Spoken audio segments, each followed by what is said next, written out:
Welcome to the joy of barn ownership when the weather gets really cold. So this is this little gadget I use called a freeze miser. And you take one of these little brass hookup thingy dingies, I don't know what they're called, and you hook the hose onto one and the freeze miser to the other. And when the temperature drops to a certain point, I think like 37, 36 degrees, the freeze miser will just drip, drip, drip, so nothing freezes up in the pump. Well, I get to the barn tonight, and the people who help me with the feeding at night, they had turned everything off. You got to leave your faucet on. So it was a huge comedy of errors. I turned it on. Of course, the hose section was on instead. So I went ahead and had an explosion of water all over my barn aisle. That part wasn't too bad until then I turned the freeze miser on, and when you first turn it on, it really comes out fast. But I had a big bucket underneath it, so I thought, oh, no problem. I'll be able to catch the water.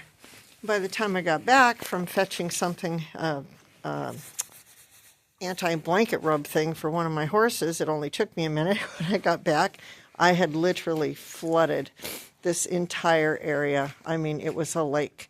So then followed put shavings all over everything, sweep up all the water mess, and then it came time to water the horses after all this excitement. So, of course, the hose had a bit of a freeze in it, and it was barely trickling out.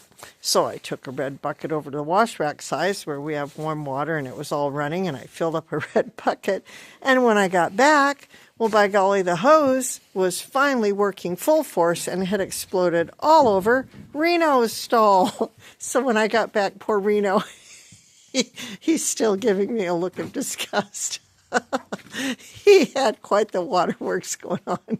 I'm sorry, Reno, seriously. So it's just been an exciting evening. And the reason I'm here, it's pretty late at night actually tonight, and I will be putting my hose away. But every night I come in and I check their waters, check their blankets. I've got a mare that needs to have a little pressure wrap on her. It's kind of a cellulitis critter. And then I have the bucket of treats. So I do not treat these guys, when I'm working them or during the day. Come here, Fizzy. Here's a little pressure wrap mare, anti-rub mare. But I give her treats at night. And it also kind of lets me feel like, all right, everything's okay. So good night, everybody, and sweet dreams to everyone. And I'll see you all tomorrow.